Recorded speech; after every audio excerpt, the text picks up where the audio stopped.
So it's like you're kind of like fed these illusions, but in truth, we need to look closely at who is stewarding these developments. Mm, mm-hmm. Yeah. Aaron, we touched on a bunch of industries, right? To the pharmaceutical industry, the tech industry, the educational industry. Is it an? I don't think is it an industry. That's how you call it, educational industry. I don't know. The Educational education system, system. yeah, that's better. Yeah. Educational system. We touched on a bunch of them, and in how they are problematic in many ways. But we also touched on the pushback. You said that pushback is inevitable. It should happen in order to improve things. Like, but there's so many problems. What do you think would be the most effective single action that an individual could take in order to improve things, like as much as they can right now, like a single one. It's kind of tough because I think you can approach it from a multifaceted lens, but I can name kind of like two or three main things that must happen, right? The first thing is we need to have leaders that are willing to stand up to these corporations, that are willing to not become corrupted, that are willing to put their, um, you know, the base that they're representing above the corporate interests. They need to be willing to stop taking in money from lobbyists.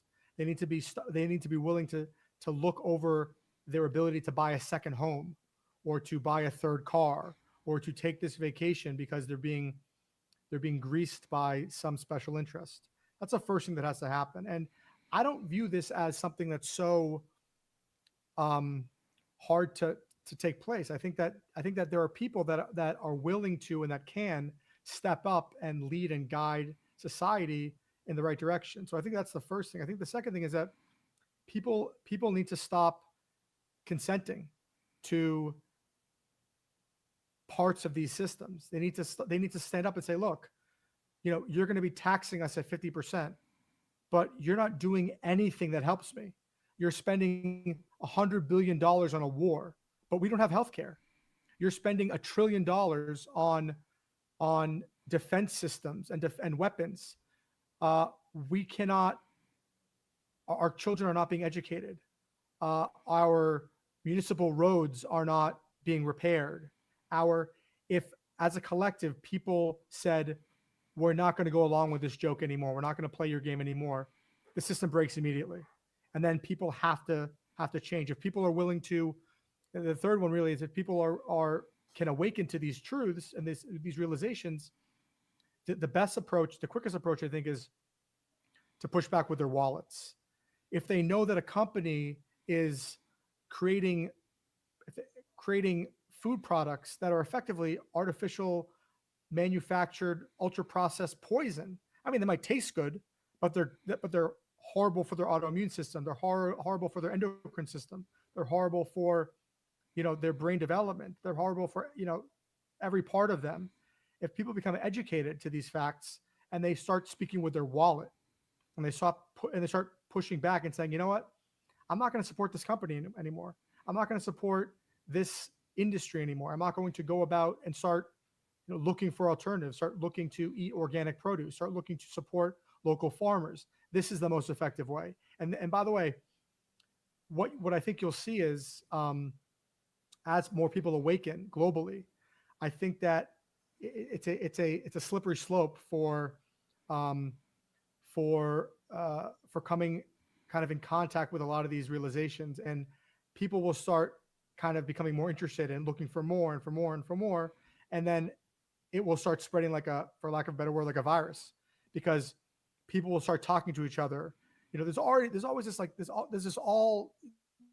mass discussion around vaccines because of what happened with COVID. Well, people are becoming educated on the vaccination programs, on how we went from 9 vaccines in the mid 80s to 26 vaccines now. Why? I mean, like it's just crazy. So, it's about people again speaking with their wallet, engaging in conversations about these topics, and then I think you'll see. I think you'll start seeing real change.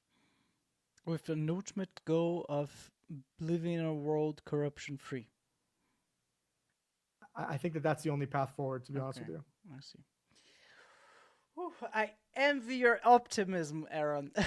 I hope it happens. I was listening to Jordan Peterson the other day, and he said that corruption is part of humanity, every system. No matter what system you are in, eventually, over time, it will become corrupt, if not like actively. If people are not aware that it can be become corrupt, it will. And would you agree with that? Well, I think that there's a couple of layers here. I think that there's some truth to what Jordan Peterson said. However, the reason that corruption is able to foster, the reason that corruption is able to perpetuate itself at such a scale doesn't does isn't is not just a story about special interests and lobbyists. It's about other mechanisms, other levers that are pulled to keep the population under check, to keep them in the dark, to keep a veil over their eyes. And we see this manifest through uh, ideological wars across the globe, where you have movements that are pushing for things like, like this whole gender identity scam, where like, like this person is born a man, but they're not really a man because there's 700 genders. Just so people are aware, this is not some revelatory construct. This was manufactured, and it's manufactured by special interests, people in China who are looking to infiltrate communist policy, by large NGOs in the states that are funded to push these ideologies. These are not evolutionary progressive mindsets. These are manufacturers, and they're manufactured to disconnect people from reality. We have a sort of like a binary thought process that plagues the human mind, where we have Democrat versus Republican, where we're distracted between these like social issues, these like phrases that hypnotize people. In truth, if you look at where the real money is spent, where the real policy is shaped, it's behind closed doors, and it's across party lines. You have $100 million bailouts to banks. You have wars that are being funded behind closed doors. You have mass immigration policy taking place. I mean, so the real decisions that are being made and kept from the general public. The real special interests that are being served are kept from the guise of the American public.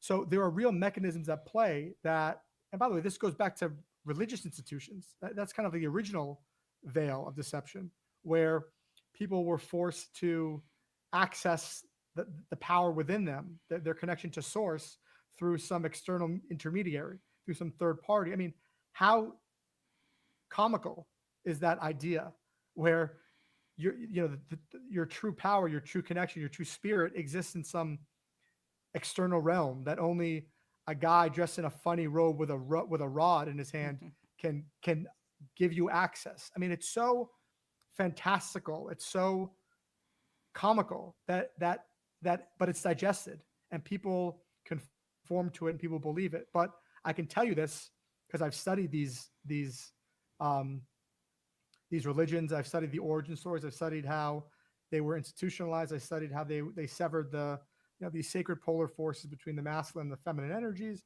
This was a systematic effort to control society. In many ways, it was under the gaze of the Roman Empire, and when they kind of stole Christianity from the original teachings of Jesus, which was originally hugely spiritual. There's no real spirituality anymore, and it's again, it was done for a reason. So there are a lot of things that go on to keep a population docile, to keep a population in check, so that the big power players can push their agenda and can keep people distracted enough so that the real critical issues are not determined by them, and they're not even made aware of it. The world's a stage. It is, my friend. It really is. Have you seen this It- movie called Zeitgeist? I have not. Oh, I highly recommend it. It's exactly what we're talking about. How the world's a stage, how religion is fake, how everything is fake, and it's mind blowing. I saw it when I was 15. How do you say it? I gonna